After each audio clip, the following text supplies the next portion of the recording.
وبركاته. السلام ورحمة الله. الحمد لله الذي هدانا لهذا وما كنا لنهتدي لولا أن هدانا الله.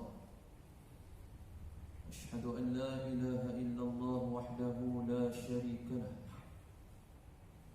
وأشهد أن سيدنا محمدا عبده ورسوله. اللهم صل وسلم على نبينا محمد صلى الله عليه وسلم وعلى آله وأصحابه ومن تبعهم بإحسان إلى يوم الدين.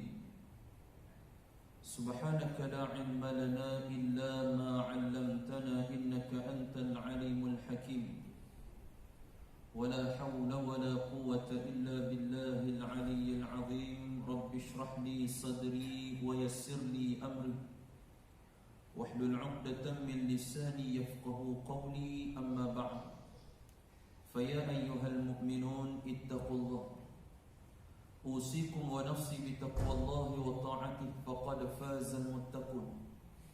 وتزودوا فإن خير الزاد التقوى واتقون يا أولي الألباب. Jemaah muslimin muslimat mudah-mudahan dirahmati oleh Allah Subhanahu wa taala. Alhamdulillah. Marilah pertamanya kita sama-sama memuji dan merafakkan setinggi-tinggi kesyukuran kita kehadirat Allah Subhanahu wa taala. Kerana pada malam ini Allah Taala masih mengizinkan dan memberikan kita kesempatan untuk sama-sama kita melaksanakan salat fardu maghrib secara berjemaah. Yang juga pada malam ini kita dapat bersama-sama duduk di dalam satu majlis yang penuh dengan keberkatan dan doa para malaikat Allah Ta'ala, yakni majlis ilmu. Mudah-mudahan dengan hadirnya kita pada malam ini berada di rumah Allah Ta'ala ini menjadi asbab Allah Subhanahu wa Ta'ala menurunkan bantuannya, memberikan kesembuhan dan juga keamanan ke atas mereka-mereka yang diuji oleh Allah Subhanahu wa Ta'ala dengan musibah-musibah yang hari ini kita lihat di pantai timur tanah air kita. Allah Ta'ala uji dengan banjir yang begitu dahsyat, sehingga mana di Johor pun kita dikhabarkan begitu besar banjir yang berlaku. Maka ini adalah musibah dan ujian dari Allah Subhanahu wa Ta'ala. Allah nak melihat sejauh mana kita ini terus berharap dan juga bermohon kepada Allah Ta'ala dalam masa juga kita bersama-sama lagi memerangi wabak COVID-19 yang masih lagi belum hapus, yang masih lagi menular di dalam negara kita, yang membimbangkan kita setiap hari dan setiap masa. Mudah-mudahan dengan asbab amal soleh kita yang kita lakukan ini, Allah Ta'ala akan mengangkat wabak dan juga malapetaka ini, insya-Allah. Amin ya rabbal alamin. Muslimin yang dirahmati oleh Allah Subhanahu wa Ta'ala sekalian, insya-Allah pada malam ini kita akan membicarakan dan membincangkan satu perkataan dan suatu kitab yang dikarang oleh Al-Imam Ghazali rahimahullah ta'ala. Yakni Al-Imam Ghazali mengarang sebuah kitab yang berjudul Mau'izatul Mu'min min Ihya Ulumuddin, peringatan buat orang-orang yang beriman dari kitab Ihya Ulumuddin, atau lebih dikenali sebagai kitab bimbingan mukmin. Suka saya petik satu bab ataupun satu hal yang diketengahkan oleh Al-Imam Ghazali rahimahullah ta'ala berkenaan dengan perkara yang perlu kita titik beratkan dalam kehidupan kita, soal kemungkaran. Mungkar ini sedang jemaah yang dirahmati oleh Allah Ta'ala sekalian, biasanya ia akan mengundang kepada musibah dan malapetaka. Bila sebut tentang mungkar, maka lawan kepada mungkar itu ialah ma'ruf. Mungkar ini ialah perkara-perkara yang berlawanan dengan ketaatan. Apa saja perkara-perkara yang melibatkan berlawanan dengan ketaatan kita kepada suruhan Allah, berlawanan kepada ketaatan kita kepada perintah Rasulullah sallallahu alaihi wasallam, maka ia disebut sebagai mungkar. Maka sebab itu lawan kepada mungkar itu ialah ma'ruf. Ma'ruf ni apa? Iaitu taat. Perkara-perkara kebaikan yang kita junjung tinggi berdasarkan apa yang Allah Subhanahu wa Ta'ala perintahkan dan Rasulullah sallallahu alaihi wasallam arahkan kepada kita, maka itu perkara yang disebut sebagai ma'ruf. Oleh kerana itu, sidang jemaah yang dirahmati oleh Allah Ta'ala sekalian, Sayyidina Ali radhiyallahu anhu pernah menyebutkan kepada kita, ma nazalal bala illa bil maksiyah. Tidak akan turun balak dan malapetaka itu disebabkan kerana maksiat seorang hamba, kemungkaran yang dilakukan oleh seorang hamba. Wala rufi'a illa bitaubatin, dan tidak pula diangkat musibah tadi itu melainkan hanya dengan jalan dia kembali dan bertaubat kepada Allah Subhanahu wa taala. Maka muka yang kita faham dan muka yang biasanya kita tafsirkan dalam benak fikiran kita ialah perkara-perkara besar yang biasanya berlaku di luar daripada dalam rumah Allah. Kita biasa faham muka ni apa dia tuan-tuan? Muka yang merujuk kepada perkara-perkara besar dalam agama. Seperti mana? Meninggalkan solat, itu muka. Tidak menutup aurat, itu muka. Minum arak, itu antara muka. Main judi, itu di antara muka. Rasuah, itu antara muka. Muka ini kalau kita letak dan kita lihat di hadapan mata kita, sudah pasti kita tak dapat nak lari dan kita tak boleh nak kata hak ni ma'ruf, yang mana bila sebut tentang arak, sudah pasti siapa pun akan menafsirkan ia sebagai muka. Bila orang lihat seseorang itu tidak melaksanakan solat fardu 5 waktu, sudah pasti benda itu orang akan tafsirkan sebagai muka. Tapi muka yang kita nak bincang pada malam ini sedang jemaah yang dirahmati oleh Allah Ta'ala sekalian, iaitu muka yang luar daripada mungkin kotak fikiran kita. Mungkin selama ini kita faham bila mana kita berada di rumah Allah Subhanahu wa Ta'ala, sudah pasti kita ini akan terbebas dan sudah pasti kita ini sukar untuk melakukan kemungkaran. Tetapi Al-Imam Ghazali rahimahullah ta'ala di dalam kitab beliau ini menyatakan kepada kita, hendaklah kita waspada daripada melakukan kemungkaran-kemungkaran di dalam rumah Allah Subhanahu wa taala. Tuan-tuan muslimin dan muslimat yang dirahmati oleh Allah Taala sekalian, kita perasan atau tidak tuan-tuan, bila mana kita datang rumah Allah ni, kadang-kadang ada muka yang kita buat. Ada muka yang kita buat sehingga mana sedang jemaah yang dirahmati oleh Allah Ta'ala sekalian, Allah Ta'ala uji kita, yang mana hari ini ada setengah-setengah tempat, surau-surau dan masjid-masjid masih belum boleh dilaksanakan solat fardu seperti mana yang kita adakan pada malam ni tuan-tuan. Kenapa Allah Ta'ala uji kita demikian tuan-tuan? Kemungkinan bila mana kita lihat ini adalah ujian dan balak dari Allah Ta'ala, antara salah satu sebabnya bila mana ada muka yang berlaku dalam rumah Allah, kita tak cuba nak tegak. Sebab itu Allah Subhanahu wa Ta'ala sebut kepada kita di dalam Al-Quran, a'udzubillahi minasyaitanirrajim, kuntum khaira ummatin ukhrijat lin-nasi ta'muruna bil ma'ruf wa tanhauna 'anil munkar. Al-ayah. Allah Ta'ala menyebutkan kepada kita, kamu adalah sebaik-baik umat yang dikeluarkan daripada umat-umat yang sebelum daripada. Kita umat Nabi SAW diiktiraf oleh Allah Ta'ala sebagai umat terbaik. Kerana apa tuan-tuan? Kerana kita ini ada tugas yang perlu kita pikul sesama sendiri tuan-tuan. Yakni apa dia? Ta'muru bil ma'ruf, suruh orang buat baik tuan-tuan. Cuma kita ni tuan-tuan, bila nak suruh orang buat baik, biasanya kita kata apa? Aku ni pun belum baik, takkan nak tegur orang. Saat lagi orang kata aku ni hangat dan baik sangat. Tak tuan-tuan. Selagi mana kita ini menjadi umat kepada Nabi SAW, maka tugas kita kena suruh orang buat baik, walaupun kebaikan itu masih belum mampu untuk kita laksanakan. Ada orang bila mana dia nak menasihati orang, bila mana dia dah bergelar seorang ustaz, bila mana dia dah jawat jawatan sebagai ahli jawatan kuasa surau. Ada orang yang mana dia boleh nasihat orang, dia rasa dia boleh sedia nasihat orang bila mana dia jadi tok imam, tok bilal. Tak tuan-tuan, selagi mana kita ini umat Nabi SAW, kita adalah umat yang terbaik. Allah Ta'ala iktiraf. Kerana apa? Atas bahu kita ada satu amanah yang Allah Ta'ala titipkan kepada kita, suruh orang buat baik. Tuan-tuan, bila mana kita suruh orang lain buat baik dalam kehidupan kita sehari-hari ini tuan-tuan, maka dia juga mampu memberikan kita kebaikan dan juga motivasi tuan-tuan. Saya bawa kepada tuan-tuan satu contoh yang paling mudah untuk kita terima dengan akal kita pada malam ini tuan-tuan. Biasa kita kalau makan nasi tuan-tuan dalam pinggan tuan-tuan. Kita makan nasi dalam pinggan yang biasa kita orang Melayu sinonimnya makan nasi dalam pinggan ni guna tangan. Guna tangan tuan-tuan. Biasa lepas habis kita makan nasi tuan-tuan, kita pergi ke sinki tuan-tuan, apa kita buat tuan-tuan? Apa kita buat? Biasanya lah tuan-tuan, kita akan basuh pinggan tuan-tuan. Kita akan basuh pinggan tadi tuan-tuan. Kebiasaannya kita akan basuh pinggan. Bila mana kita basuh pinggan tadi tu tuan-tuan?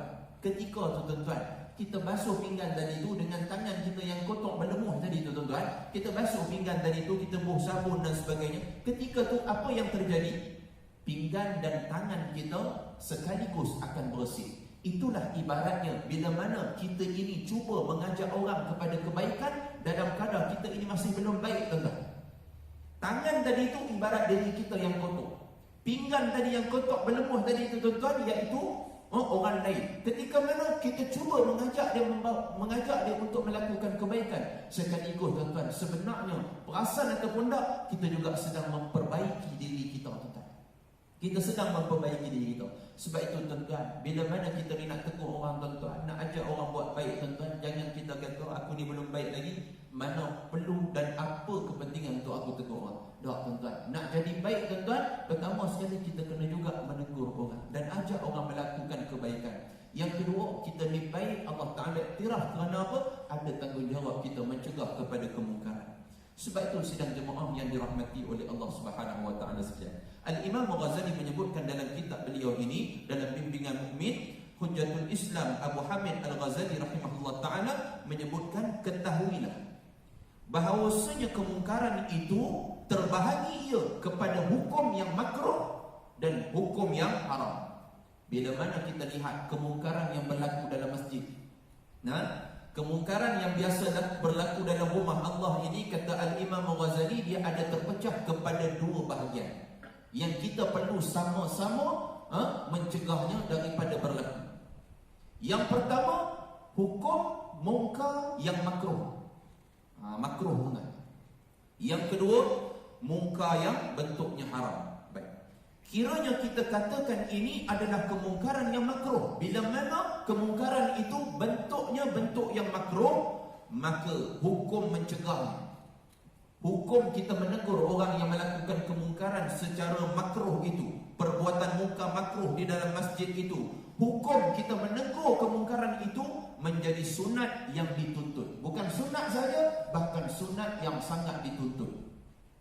Sunat yang sangat dituntut. Bila berlaku depan mata kita mungkar yang makruh, sunat yang sangat-sangat dituntut untuk kita menegur orang tadi itu, supaya dia hentikan ataupun dia tidak lakukan lagi. Manakala berdiam diri di atas kemungkaran itu menjadi makruh pula hukumnya. Kalau kita ni memeluk tubuh, kita kata ni bukan hal aku, buat apa aku nak tegur mereka, itu lantak dia lah. Maka hukumnya menjadi makruh. Artinya kita juga akan menanggung makruh yang sama tuan-tuan, walau kita tak buat perkara makruh tersebut. Nampak tak? Dan ia bukannya haram. Baik. Antara contoh yang boleh kita bawa sidang jemaah yang dirahmati oleh Allah Subhanahu wa taala sekalian, berkaitan dengan perkara makruh yang bila mana kita berdepan dengan orang yang ada di dalam masjid atau di dalam surau, pendek kata rumah Allah. Surau dan masjid, tidak kira lah tuan-tuan, surau Jumaat ke, surau bukan Jumaat ke, masjid ataupun apa saja, bila mana tempat itu diisytiharkan sebagai surau ataupun masjid, dilakukan perkara makruh tu, kita nampak depan mata kita, sunat untuk kita tegur. Apa dia? Antaranya sidang jemaah yang dirahmati oleh Allah Ta'ala sekalian, bila mana kita tahu yang mana kawan kita duk main masjid atau duk main surau ni tuan-tuan, dalam keadaan mulutnya berbau. Dia makan makanan yang berbau. Antaranya dia duk makan apa tuan-tuan? Dia duk makan petai, duk makan jering dan sebagainya.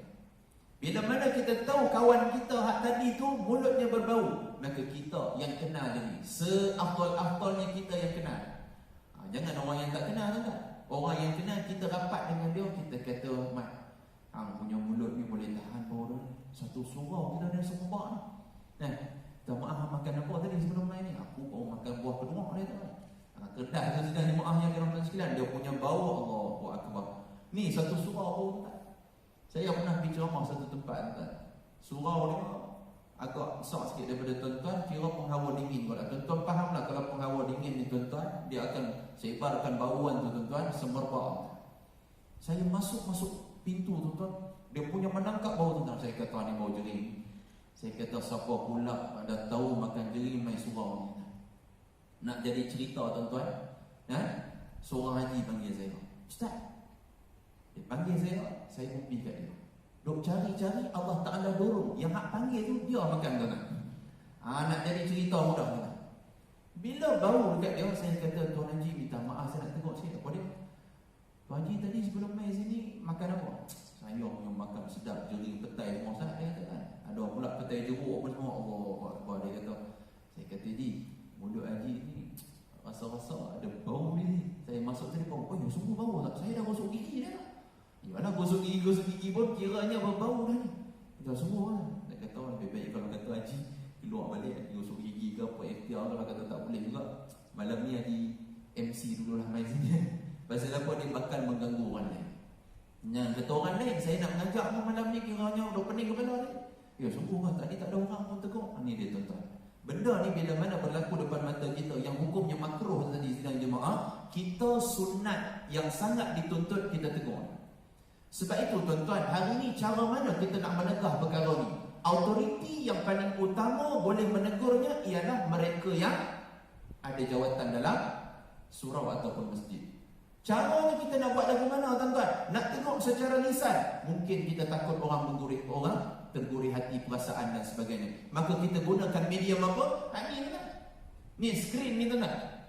Skrin ni bagi peringatannya. Bila mana kita dah bagi peringatan, siapa-siapa yang masuk dalam masjid, pastikan yang mana dia tak makan makanan yang berbau dan sebagainya, benda-benda yang boleh mengganggu orang jemaah lain untuk sembahyang dan sebagainya. Ketika itu jemaah yang hadir pada waktu berada di dalam rumah Allah Ta'ala itu juga akan turun terlepas daripada hukum makruh tersebut. Sebab apa? Dah ada wakil yang memberikan teguran.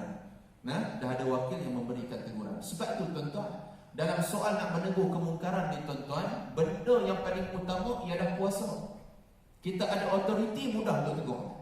Sebab itu Nabi bagi tahu kepada kita tangga pertama untuk menegah kemungkaran ini. Kata Rasulullah SAW, "Man ra'a minkum munkaran." Barang sesiapa yang melihat dari kalangan mereka itu ada melakukan kemungkaran, falyughayyiru biyadihi, maka hendaklah dia mengubah kemungkaran itu dengan tangan. Tangan bukan arti kata dia pergi pelampang orang tu dah kata.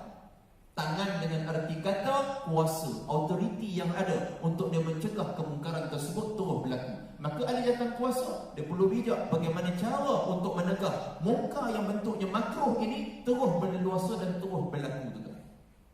Sama lah juga sidang jemaah yang dirahmati oleh Allah Subhanahu Wa Taala sekalian. Bukan hanya sekadar mulut yang berbau, tetapi badan yang berbau juga tuan-tuan. Artinya sebab itu surau dan masjid paling tidak tuan-tuan, dia kena bubuh juga tuan-tuan, yang mana wakafkan juga yang kata atam. Maksudnya wangi-wangian supaya orang yang masuk dalam masjid tuan-tuan agar dia berbau harum dan sebagainya, agar tidak mengganggu jemaah lain untuk beribadah. Andai kata tuan-tuan dia melakukan ibadah juga sehingga mampu mengganggu orang sebelah tuan-tuan daripada khusyuk, maka hukumnya bukan hanya sekadar makruh, dia boleh berubah menjadi haram dan berdosa sebab dia mengganggu orang lain tuan-tuan. Baik, itu antara contoh yang kata mungkar dalam masjid yang hukumnya makruh tuan-tuan, secara ringkas tuan-tuan. Yang kedua, tetapi jika kita katakan bahawa itu adalah kemungkaran yang haram, hak ni berat tuan-tuan. Bila mana mungkar yang berlaku dalam masjid itu sidang jemaah, bentuk mungkar itu adalah mungkar yang haram, ataupun kita katakan kemungkaran saja tanpa menyebutkan sifat yang disebut sebagai sifatnya yang haram, maka yang dimaksudkan mungkar itu ialah kemungkaran yang haram, yang mana hukumnya menjadi haram pula jika kita mendiamkan diri. Na'udzubillah. Bila mana mungkar yang haram berlaku dalam masjid, kita nampak depan mata kita, kita mendiamkan diri, kita tak tengok, kita tak tegah daripada kemungkaran itu berlaku tuan-tuan, maka hukumnya haram mendiamkan diri.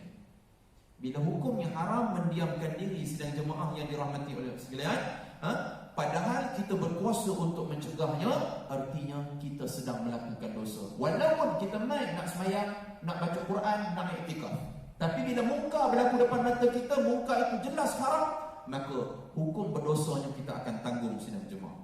Sebab itu jemaah muslimin dan muslimat yang dirahmati oleh Allah Ta'ala sekalian, kata Imam Al-Ghazali, di antara kemungkaran-kemungkaran yang biasanya terlihat di dalam masjid-masjid, tuan-tuan lihat satu persatu. Biasa kemungkaran-kemungkaran yang berlaku di dalam masjid-masjid itu ialah yang pertama, tuan-tuan dengar baik-baik, yakni penunaian sembahyang secara tidak sempurna dan meninggalkan tama'ninah ketika berukuk dan bersujud, yakni solat dalam keadaan yang tergesa-gesa. Dia solat, tapi solat dia dalam keadaan meninggalkan salah satu rukun di dalam solat, yakni tama'ninah. Kita mazhab Imam Syafi'i, di antara 13 rukun solat itu salah satunya tama'ninah. Tama'ninah ni apa dia tuan-tuan? Berhenti seketika dengan kadar ucapan tasbih. Dengan ucapan tasbih, berdasarkan apa yang Nabi SAW ajarkan kepada kita dalam satu hadis riwayat Al-Imam Bukhari. Kata Rasulullah SAW, ketika mana kamu salat, thumma raka' hatta tatma'inna raki'ah, kemudian setelah itu hendaklah kamu rukuk. Hadis dia panjang daripada awal, daripada takbir dan sebagainya. Saya terus pergi kepada rukuk. Pasal antara kemungkaran jelas yang dilakukan oleh seorang yang datang ke rumah Allah sembahyang bila mana rukuknya tidak ada tama'ninah. Hak jenis rukuk tuan-tuan, dia tak reti duduk diam. Rukuk ni tuan-tuan, dia punya suspension tu agak lembut sikit, jadi dia tak reti duduk diam. Gitu rukuk. Ni penyakit. Dia sepatutnya kadar sekurang-kurangnya kalimah subhanallah, dia kena berhenti seketika. Dia tak boleh yang kata goyang-goyang begitu tuan-tuan, tak boleh. Kerana dia bentuk di antara bentuk-bentuk kemungkaran yang disebutkan oleh Nabi SAW. Bila mana kita lihat orang yang melakukan solat secara tergesa-gesa ni tuan-tuan, maka ia di antara tanda-tanda kemungkaran yang berlaku di dalam rumah Allah. Bila kita tengok benda ni berlaku depan mata kita tuan-tuan, apa yang perlu kita buat? Wajib kita tegur. Bukan sunat lagi, wajib. Bila kita tahu benda itu melanggar syarat-syarat sah solat, kita kena pergi kat dia lah, bagi tahu dah, "Dik, minta maaf, sembahyang adik tadi abang tengok, pak cik tengok memang tak kena." Sama juga dalam soal perkara-perkara yang lain. Hak yang disebutkan oleh Al-Imam Ghazali ini merujuk kepada apa? Merujuk kepada rukuk yang tidak sempurna, iaitu tidak ada tama'ninah. Begitu juga sidang jemaah berkaitan dengan bersujud. Perkara ini adalah suatu kemungkaran, kata Imam Ghazali. Dia mungkar yang membatalkan sembahyang menurut nas hadis, maka hukum wajiblah ditegahnya apabila kita melihat. Sebab sesiapa yang melihat seseorang bersembahyang sedangkan sembahyangnya itu tidak sempurna, kemudian dia mendiamkan diri. Dengar baik-baik. Siapa-siapa yang melihat seseorang itu sembahyang dan dia tahu sembahyang orang itu tidak sempurna, kemudian dia mendiamkan diri, sedangkan dia tahu, kemudian dia tidak pula membetulkan solat orang tadi, dia tidak pula membetulkan solat orang yang tak betul tadi itu, maka kata Imam Al-Ghazali, yang melihat itu akan berkongsi dosa di dalamnya. Allahu Akbar. Tuan-tuan perasan kadang-kadang ni kita main surah masjid ni, tuan-tuan, kita tengok orang sembahyang tak betul, kita duduk diam ni lah. Tak pilah, itu hal apa, aku dah sembahyang dah. Tak tuan-tuan. Sebab Islam ni tuan-tuan, dia satu agama yang mengambil berat di antara satu sama lain. Ada orang kata buat apa kita nak duduk jaga tepi kain orang. Tuan-tuan, Islam memang suruh dan ajak kita ni jaga tepi kain orang. Ini kita nak betulkan balik. Orang kata jangan duduk jaga tepi kain orang. Islam memang ajar umat ni untuk pergi jaga tepi kain orang. Orang ni tak betul, kita kena betulkan. Yang Islam tak benarkan apa? Iaitu jangan kita duduk sibuk jaga dalam kain orang. Ini jangan. Kita duduk sibuk selalu hal-hal peribadi orang. Sedangkan benda-benda zahir yang kalau kita nampak, kita wajib untuk tegur, berikan teguran kan? Tapi tegur secara hikmah lah, seperti mana yang Allah Ta'ala nyatakan kepada kita, ud'u ila sabili rabbika bil hikmati wal mau'izatil hasanah. Serulah ke jalan Tuhanmu dengan nasihat-nasihat yang baik, dalam nasihat-nasihat yang rasional untuk mereka boleh terima dengan baik. Ni agama ajar pada kita tuan-tuan. Sebab itu bila mana kita datang rumah Allah, kita patut bahu-membahu. Masalah orang lain dalam soal ibadah, kalau tak kena, kita kena tegur. Hukumnya wajib. Ketika mana kita lihat dia rukuk dalam keadaan tidak sempurna, tidak ada tumakninah, kita akan pergi pada dia, ajak dia balik, bagi tahu. Kalau dia tak nak terima ustaz, apa yang kita nak buat? Dia tak nak terima, kita punya tanggungjawab sudah tertunai, sebab kita dah pergi tegur. Yang tak tertunai bila mana kita mendiamkan diri sedangkan kita tahu dia solat tidak sempurna, tuan-tuan. Baik. Pernah satu ketika sidang jemaah yang dirahmati oleh Allah Taala sekalian, bagaimana Nabi SAW menceritakan kepada para sahabat.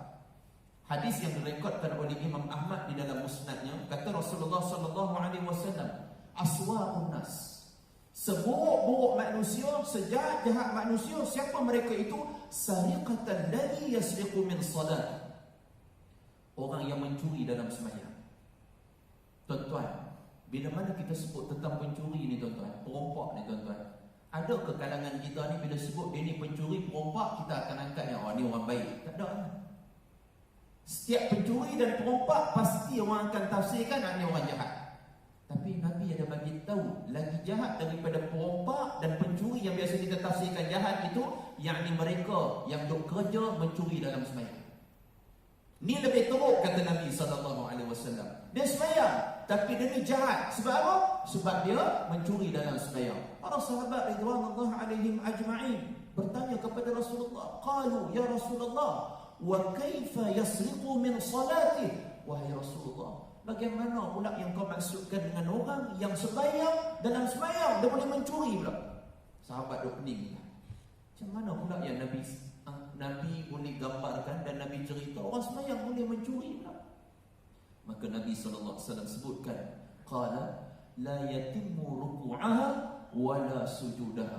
Orang yang mencuri dalam sembahyang tu, dia kena sembahyang, rukuknya tidak sempurna, sujudnya juga sujud yang tidak sempurna. Sidang jemaah yang dirahmati oleh Allah Taala sekalian. Sebab itu kalau kita tengok dalam hadis riwayat Imam At-Tabarani di dalam Mu'jam Kabir, Rasulullah SAW pernah melihat seorang laki-laki tu. Ni nak jadi cerita tu. Zaman Rasulullah, Nabi duduk dalam masjid. Sebab itu kita ni kalau sayang Nabi, kita kena ikut cara macam mana Nabi tegur orang. Nabi duduk dalam masjid, tiba-tiba sidang jemaah yang sekalian, anna Rasulullah SAW ra'a rajulan, sesungguhnya Rasulullah SAW melihat seorang laki-laki, la yatimmu ruku'ahu yanquru fi sujudihi wa huwa yusalli, tidaklah yang mana dia itu rukuk, kata Nabi SAW, dalam keadaan tidak sempurna, dan dia sujud seakan-akan dia mematuk sesuatu. Ringkas cerita, orang yang sembahyang dalam keadaan yang tergesa-gesa. Tuan-tuan, kita biasa kadang-kadang kalau lepas daripada habis jemaah, kita tengok ada orang main singgah solat dan sebagainya tuan-tuan. Ketika tu tuan-tuan, bukan kita ni nak ambil tugas malaikat. Ada orang kata, ni haji ni nak ambil tugas malaikat ke? Mana duk bagi markah orang sembahyang. Tak, ni tanggungjawab kita. Sebab rumah Allah ni kita nak supaya dia terbebas daripada mungkar. Ya. Ya. Saya pun ragu-ragu juga. Saya semangat kursi. Ya. Sujud saya macam mana? Yang betul-betul. Okey. Tak tahu Ustaz. Okey, baik. Nanti saya jelaskan. Baik. Berkaitan dengan soal solat kita ni, kita kena saling tegur-menegur. Andai kata kita lihat depan mata kita perkara tersebut tidak menepati apa yang disebutkan oleh syarak. Baik.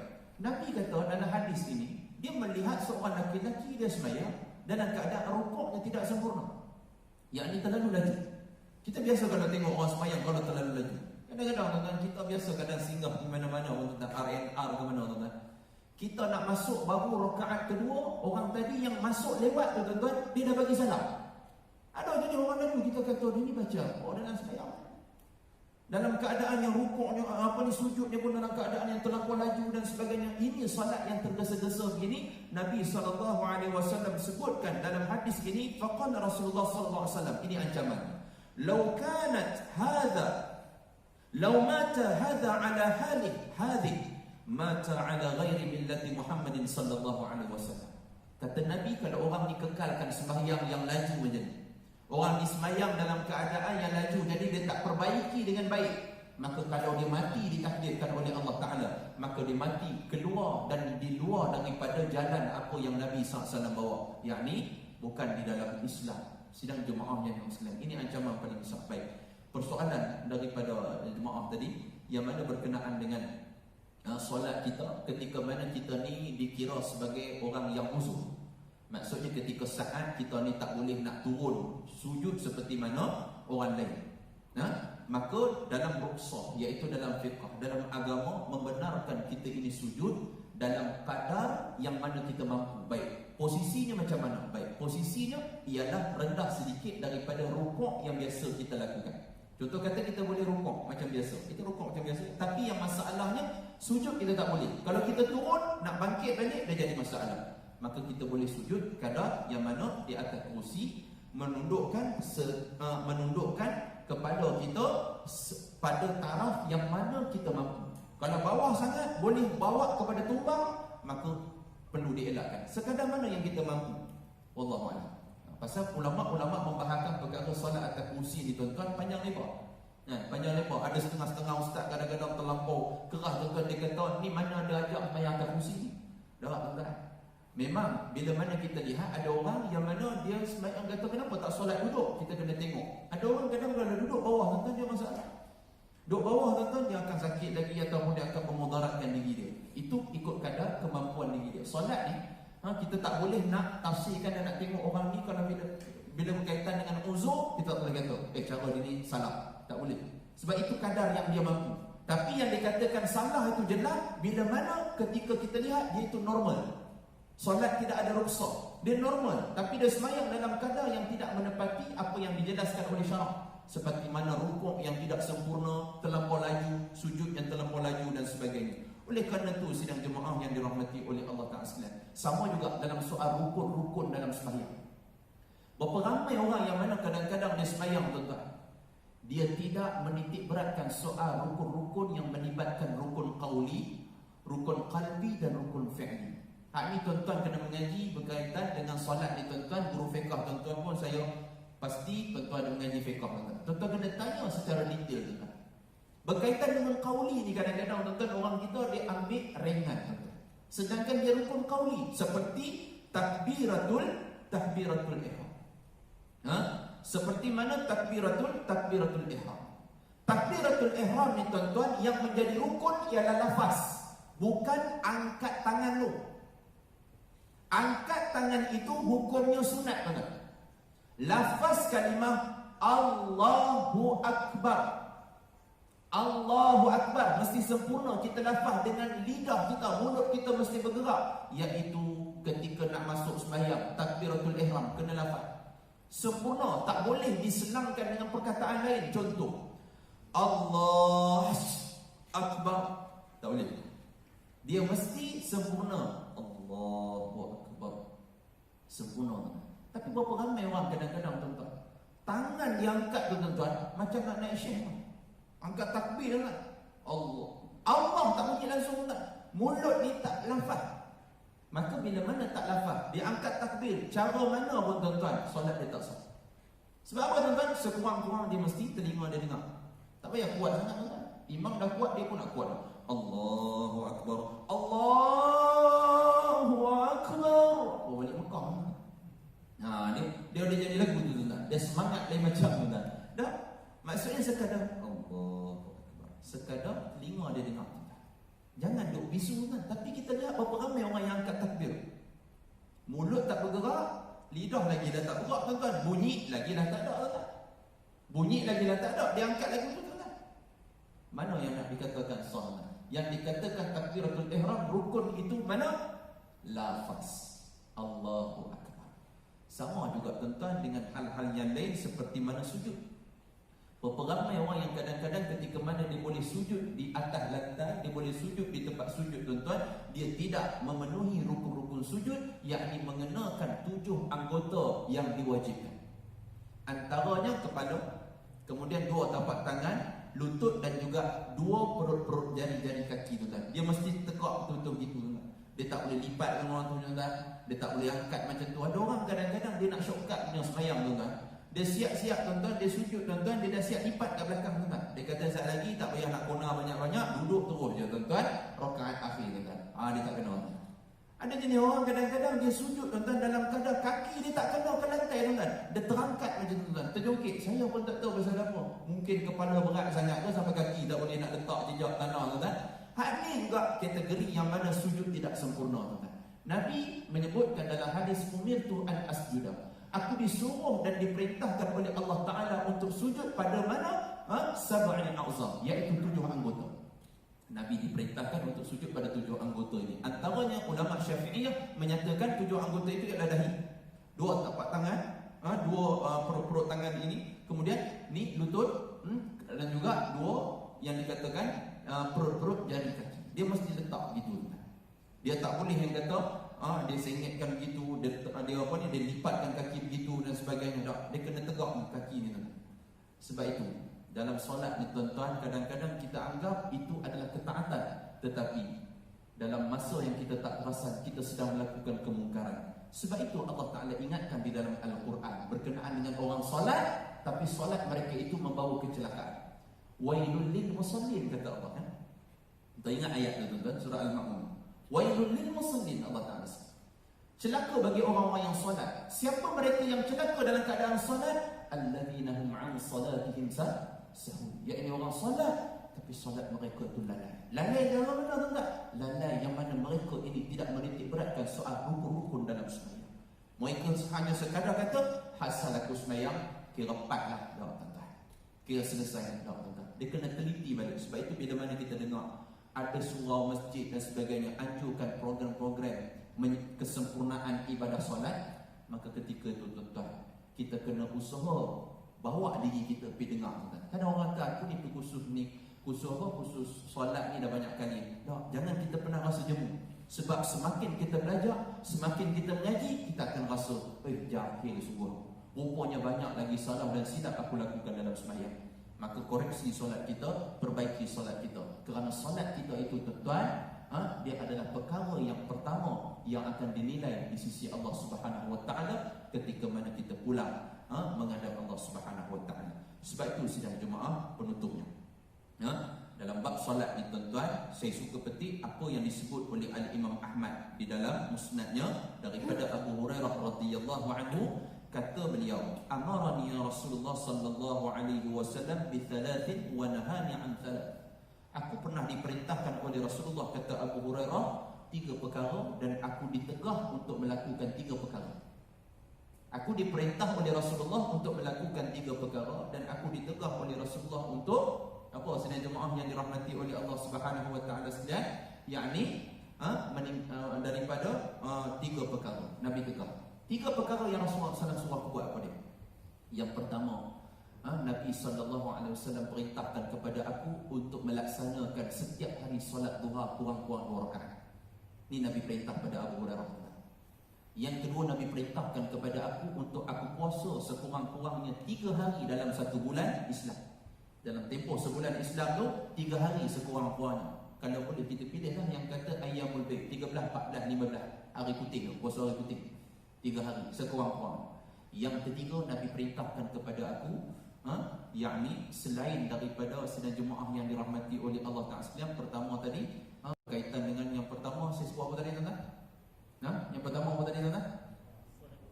Solat duha. Yang kedua puasa 3 hari dalam tempoh 1 bulan. Dan yang ketiga, sidang jemaah yang dirahmati oleh Allah Subhanahu Wa Taala sekalian, Nabi perintahkan untuk aku sentiasa ataupun menjaga qiyamul lail. Ini 3 benda. Dan yang 3 benda Nabi larang untuk aku laksanakan. Wa nahani an naqratin ka naqratid di. Nabi larang kalau aku sembahyang, jangan kamu sembahyang seperti mana seekor ayam mematuk tanah. Maksudnya jangan sembahyang tergesa-gesa. Ini Nabi larang untuk Abu Hurairah buat. Jadi kita juga samalah, kalau nak sembahyang biar tenang dulu. Yang kedua, Nabi larang apa? Nabi larang wa iqa'in ka iqa'il kalb. Jangan kamu duduk di dalam sembahyang seperti mana duduknya seekor anjing. Tuan-tuan, baik. Duduk antara 2 sujud. Dia ada duduk yang namanya iftirash, yang biasa kita duduk. Gambaran tu rasa tuan-tuan tak perlu tuan-tuan pun tak pening. Iftirash tu biasa kita buat. Tapi ada duduk yang kedua, sunnah juga, dinamakan sebagai iqa'. Ada duduk antara dua sujud yang disebut sebagai duduk iqa'. Duduk iqa' ni macam mana tuan-tuan? Yakni duduk di atas dua tumit kaki. Duduk di atas dua tumit kaki. Kalau boleh saya buat contoh tuan. Iqa' begini. Dia duduk begini. Duduk antara dua sujud, duduk begini. Ni, atas tumit kaki ni, duduk begini. Jadi sebab itu tuan-tuan, kalau kita tengok ada orang duduk macam ni, kita kata, ni pasal apa duduk macam ni? Dia tak duduk iftirah macam biasa orang duduk tu kan? Gauk gapo dia orang ni, dah sunnah. Itu sunnah. Ada sunnah. Tapi yang dikatakan iqa' yang Nabi larang iaitu iqa' laksana seekor anjing. Iqa' anjing ni macam mana tuan-tuan? Dia duduk juga, tetapi punggungnya kena di atas lantai begini. Dia tepikan kaki dia begini dua, kemudian kaki ni punggungnya di atas lantai. Hak duduk macam ni yang Nabi sallallahu alaihi wasallam larang. Untuk Abu Hurairah laksanakan di dalam sembahyang. Sebab itu kalau kita belajar fiqh tuan-tuan, ada hadis-hadis hukum larangan meniru perbuatan haiwan ketika dalam sembahyang. Antara yang disebutkan tadi berkaitan dengan ayam, iaitu terlampau laju. Yang kedua, duduknya laksana anjing. Dan yang ketiga, kata Abu Hurairah, aku dilarang oleh Rasulullah SAW untuk apa? Waltifatin kaltifatin ta'lam, iaitu menoleh seperti mana menolehnya seekor musa. Dia solat, tapi tuan-tuan, dia punya mata bukan hanya sekadar mata, dengan kepala-kepala dia buat merayap. Duk tengok sana, duk tengok sini, pantang orang lalu sebelah, dia tengok bini kan. Ni tuan-tuan, patut ni Nabi larang. Ada ni orang semayang ni, jangan duk tulis-tulis gitu. Ada ni orang kadang dia tak reti duk diam. Nah, dia nak juga tengok, Kalau duduk sebelah saya, dah tengok apa, duduk gini kan. Semayang diam-diam sudah. Tapi nak jadi cerita kadang-kadang orang dah jadi kebiasaan. Sebab itu kita solat ni tuan-tuan, kita kena pastikan solat kita berteraskan apa yang diajarkan oleh Nabi sallallahu alaihi wasallam. Itu perkara yang disebutkan oleh Al-Imam Ghazali. Kalau kita nampak solat itu tidak sempurna dan tak betul, maka wajib kita tegur. Ni kadang-kadang tuan, kadang-kadang kita lihat orang yang singgah solat dan sebagainya, jenis sembahyang pakai t-shirt ni. Jenis t-shirt yang jenis kalau dia sujud tuan-tuan, dia punya lurah dendam kat belakang. Orang kata pungkuk tu nampak. Bila mana pungkuk tu nampak jelas daripada atas, hukumnya maka batal. Kalau dia tak tutup dengan segera, batal. Pasal apa? Pasal itu kadar yang disebut sebagai aurat. Ni pungkuk nampak kan? Kita nampak depan mata kita, kita duduk diam. Apa kata Imam Ghazali tadi? Apa Imam Ghazali kata tadi? Kita sudah berkongsi dosa dengan orang tadi. Sebab kita mendiamkan. Sebab itu di antara bentuk kemungkaran yang wajib untuk kita tegur. Kalau kita tu tak mampu nak cakap dengan mulut dulu, bagilah amaran ataupun bagilah orang kata apa, peringatan dengan cara ni. Itu buatlah skrin apa ni semua supaya mereka faham. Solat begini tidak sah. Kadang-kadang kita tengok ada orang buat poster sebagainya, bila mana sujud kaki begini-begini tidak sah dan sebagainya. Itu peringatan.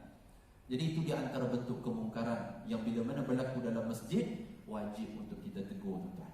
Wajib untuk kita tegur. Wallahu ta'ala alam bisawab. Rasanya cukup sekadar itu perkongsian kita pada malam ini. Mudah-mudahan Allah Ta'ala memberikan kita kefahaman yang baik dan seterusnya memberikan kita kekuatan untuk kita mengamalkan apa yang kita dengar pada malam ini dan untuk kita sampaikan kepada orang yang tak hadir pada malam ini. Sama-sama kita beroleh manfaat insya-Allah. Yang baik itu hanya dari Allah, kurang dari kelemahan saya sendiri, mohon maaf tuan-tuan. Andai terkasar bahasa, tersilap kata, juga mengambil masa yang lebih daripada tuan-tuan sekalian. Jadi akhir kata daripada saya, ribuan terima kasih jazakumullah khairan jazaa kepada pihak ahli jawatan kuasa surau Al-Aziz yang sudi mengundang saya pada malam ini untuk sama-sama kita berkongsi. Mudah-mudahan Allah Ta'ala melimpahkan rahmat dan kebaikan kepada kita semua pada malam ini, sekaligus memberikan kita kekuatan untuk kita sama-sama meningkatkan amal soleh kita. Amin ya rabbal alamin. Jazakumullah khairan jazaa sekali lagi. Mohon maaf andai terkasar bahasa dan juga mengambil masa dari tuan-tuan. Tangguh dulu majlis ilmu kita pada malam ni dengan sama-sama kita membaca kafaratul majlis dan suratul As. Subhanakallah bihamdik asyhadu an la ilaha illa anta astaghfiruka wa atubu ilaik. Bismillahirrahmanirrahim. Wal 'asri innal insana lafi khusr illa alladhina amanu wa 'amilus solihati wa tawassaw bil haqq wa tawassaw bis sabr. Jadi tuan-tuan, sebelum kita tutup dengan doa, saya terlupa nak umum satu perkara tuan-tuan. Mungkin tuan-tuan ada yang dah bagi yang dah tahu kot daripada yang mengundang saya ni, saya duk panggil dia raja-raja kan. Nah, dia saya dah maklumkan dia dah. Mungkin dia maklum dah kot tuan-tuan. Sekadar iklan untuk pengetahuan tuan-tuan, saya ada bawa sama-sama dengan saya atap Raudhah. Kita ni dah lama dah tuan-tuan, tak dapat pergi ke Mekah, tak dapat pergi ke Madinah dan sebagainya tuan-tuan. Paling tidak yang mana bauan yang memang kalau tuan-tuan masuk dalam Raudhah, itulah bau dia tuan-tuan. Tuan-tuan boleh sapu lah dekat atas sejadah ke, tuan-tuan boleh pakai sebagai atar dan sebagainya untuk sedikit sebanyak mengubati kerinduan kita di bumi haram insya-Allah. Siapa yang berminat nanti lepas daripada solat nanti boleh jumpa saya di luar insya-Allah. Kita berurusan perniagaan di luar tuan-tuan. Kalau tuan-tuan berminat boleh berjumpa dengan saya. Wallahu a'lam. A'udzubillahi as-sami'il 'alim minasyaitonir rajim. Bismillahirrahmanirrahim. Alhamdulillahirabbil alamin wassalatu wassalamu ala sayyidil mursalin wa ala alihi wa sahbihi ajma'in. Allahumma anfa'na bima 'allamtana wa 'allimna bima yanfa'una. Rabbana zidna 'ilma. Rabbana atina fid dunya hasanah wa fil akhirati hasanah wa qina adzabannar. Wa sallallahu ala nabiyyina Muhammad wa ala alihi wa sahbihi wa sallim. Walhamdulillahi rabbil alamin. Hadza billahi taufiq. Assalamualaikum warahmatullahi wabarakatuh.